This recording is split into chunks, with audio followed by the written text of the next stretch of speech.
एक जानिब Pakistan peoples party अवामी मार्च के नाम से लॉन्ग मार्च निकाले हुए है, तो दूसरी जानिब पाकिस्तान तहरीक इंसाफ ने सिंध के अंदर सिंध हुकूक मार्च निकाल रखा है। पाकिस्तान पीपल्स पार्टी को उम्मीद है कि हमारे इस्लामाबाद पहुंचने तक वजीर आजम इस्तीफा दे देंगे। वो वजीर आजम को बार बार ये कह रहे हैं कि आपकी हुकूमत जाने का वक्त हो चुका है, आपके घबराने का वक्त हो चुका है, आप असेंबलियां खुद ही तोड़ के घर चले जाइए, हमारे लॉन्ग मार्च का यही मकसद है। तो दूसरी जानिब हुकूमत जो है वो पहले से ज्यादा पुरएतमाद दिखाई देती है। हुकूमत ने इत्तेहादियों के साथ जो राबिते किए हैं उसके बाद हुकूमत को यह यकीन है कि इत्तेहादी उन्हें छोड़कर नहीं जाएंगे। अपोजिशन की तमाम तर तहरीक जो है वो बेसूद रहेगी। पाकिस्तान पीपल्स पार्टी, पाकिस्तान मुस्लिम लीग नून अब ये क्लेम करना शुरू हो चुके हैं कि इत्तेहादियों के बगैर भी तहरीक अदम एतमाद आ सकती है। उसके लिए हमारा जो स्कोर है वो पूरा हो चुका है, हमने बेशतर अरकान पाकिस्तान तहरीक इंसाफ के तोड़ लिए हैं। लेकिन वजीर आजम इमरान खान जो पहले से काफी पुरएतमाद हैं, जब से उन्होंने अवाम के लिए रिला ऐलान किया, आज वो बिला सूद कर्जों की तकरीब से खिताब करते हुए क्या कहते हैं, पहले वो हिस्सा थोड़ा सा मुलाहिजा कर लीजिए, फिर गुफ्तगू को आगे बढ़ाते हैं।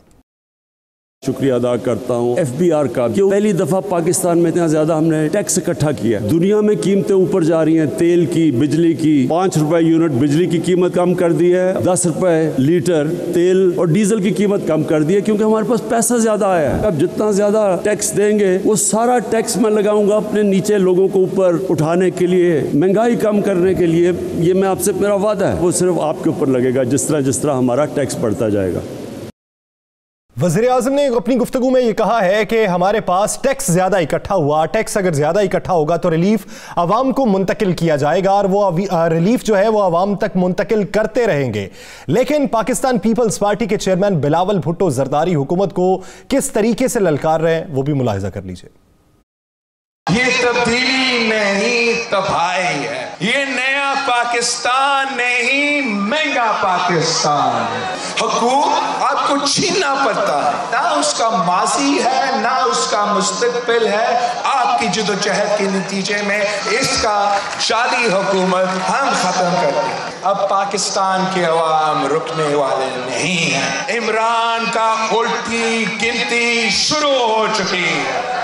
इमरान खान की उल्टी गिनती शुरू हो चुकी है। ये पाकिस्तान पीपल्स पार्टी ने हुकूमत को ललकारा है। उनका ये कहना है कि अवाम का ये समंदर रुकने वाला नहीं है। राना साहब की तरफ बढ़ते हैं।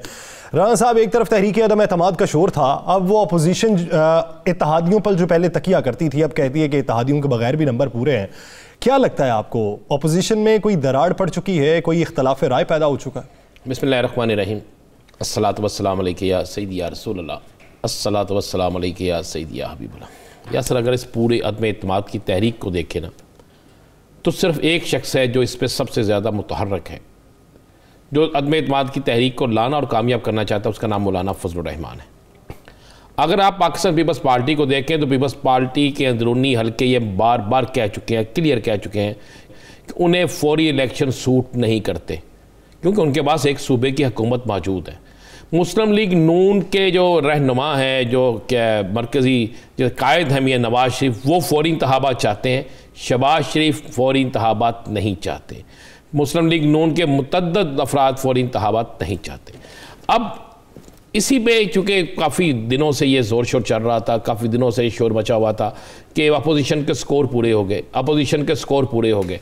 अब अपोजिशन ने यह भी कह दिया कि हम बग़ैर इत्तेहादियों के हमारा स्कोर पूरा मदद में एतमाद लाएंगे। ऐसा मामला नहीं है। ऐसा इत्तेहादियों के साथ अगले 24 घंटों में दोबारा राब्ते शुरू होंगे। मैं आपको बड़ी खबर देता हूँ। अपोजिशन के हुकूमती इत्तेहादियों के साथ अगले 24 घंटों में फिर बड़े राब्ते शुरू होंगे। ये मैं आपको खबर दे रहा हूं। उसके बाद जिन लोगों के हवाले से एक लिस्ट बनाकर पेश की गई है मुस्लिम लीग नून की तरफ से कि ये MNAs जो हैं ये हमारे साथ राब्तों में हैं, इन MNAs ने कहा है कि हम अपना इस्तीफा पेश कर देते हैं, हम जो है आपके हक में चले जाएंगे, आपके साथ चले जाएंगे। उनमें से 13 नाम थे ऐसे जिनके मतलब कन्फर्म इन्होंने किया था कि ये 13 अफराद किसी सूरत में हमसे दूर नहीं जाएंगे। मैं आपको उसकी भी बड़ी खबर दे देता हूँ। उन 13 अफराद पे जब काम हुआ तो उनमें से 11 लोग वो हैं जो ना सिर्फ हुकूमत को बल्कि और भी किसी जगह ये यकीन दहानी कराए हैं कि हम हुकूमत के ख़िलाफ़ नहीं जाएंगे।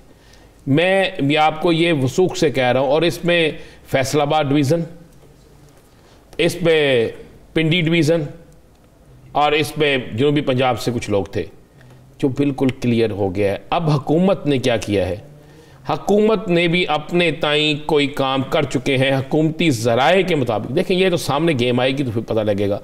हुकूमती ज़राए के मुताबिक कि 24 के करीब लोग हमने भी तोड़ लिए हैं। सही, 24 के करीब लोग वो हैं जो हमें वोट दे ना दें लेकिन मौके से गायब होंगे, बीमार हो सकते हैं, एंड टाइम पे साइड पे हो सकते हैं।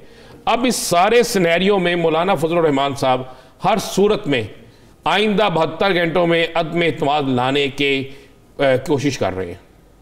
लेकिन मेरे पास जो इतला है उसके मुताबिक आइंदा इस हफ्ते में अगर नहीं आती और अगले हफ्ते में अगर किसी वक्त आती है तो उसमें अपोजिशन को ज़्यादा परेशानी होगी, इसलिए कि आइंदा जो नेक्स्ट वीक जो होगा, मार्च का दूसरा हफ्ता जो होगा, उसमें हुकूमत की तरफ से कुछ ऐसे मामला सामने आएंगे कि शायद वो अपोजिशन जो है उन मामला के मतलब सोच भी ना सकती। यानी आपको ये लगता है कि पहला हफ्ता अपोजिशन को सूट करता है?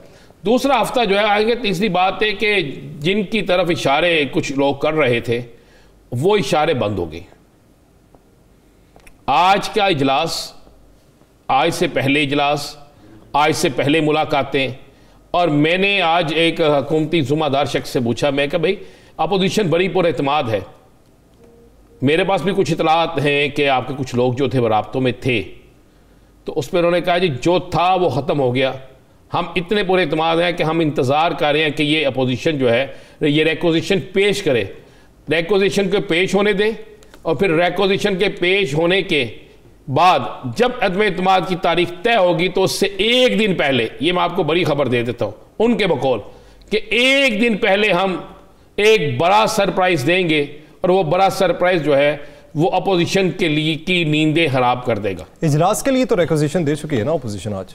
इजलास की रेक्विजिशन और बात होती है, अदम एतमाद के लिए जब रेक्विजिशन दी जाती है यस तो उसको उस पर हर सूरत में इनको इजलास बुलाना पड़ेगा, उस पर हर सूरत इनको वो सारे इंतजाम करने पड़ेंगे जो कानून और आइन के मुताबिक अदम एतमाद के हवाले से होते हैं। इस ज़िमन में बाकायदा मैं फिर आपको कह रहा हूँ कि दोनों ही तरफ से गोरे भाग रहे हैं। आपको पता है कि जहांगीर तरीन साहब जो हैं, ये तो हमने सबसे पहले दिया था कि उनकी कोई मुलाकात नहीं हुई, याद है ना आपको? उसके बाद तमाम टीवी चैनल्स आए। मैं आपको ये भी आज एक और ख़बर बड़ी दे देता हूँ, जहांगीर तरीन साहब से वज़ीर आज़म साहब का 3 दफ़ा राब्ता हुआ है। चैनल मुख्तलिफ ज़राए से एक दफ़ा चला रहे हैं।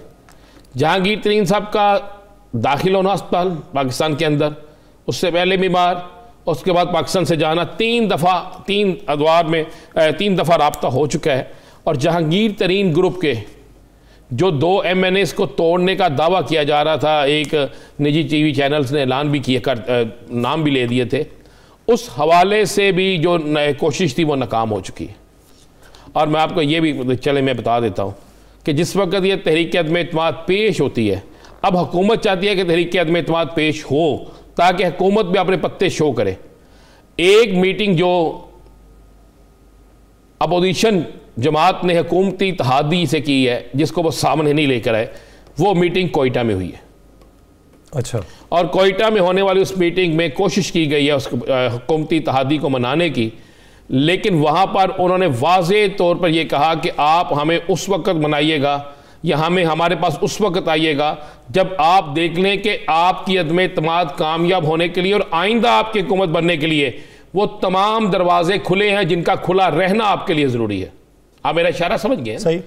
तो उन्होंने कहा जिस वक्त वो दरवाजे खुले होंगे और हमें महसूस होगा कि उन दरवाज़ों से आप अंदर जा सकते हैं, उन दरवाज़ों से अंदर जाने के बाद आपके लिए सब कुछ मौजूद है, तो फिर आप हमें बुलाएं ना बुलाएं, हम आपका साथ देने के लिए तैयार होंगे।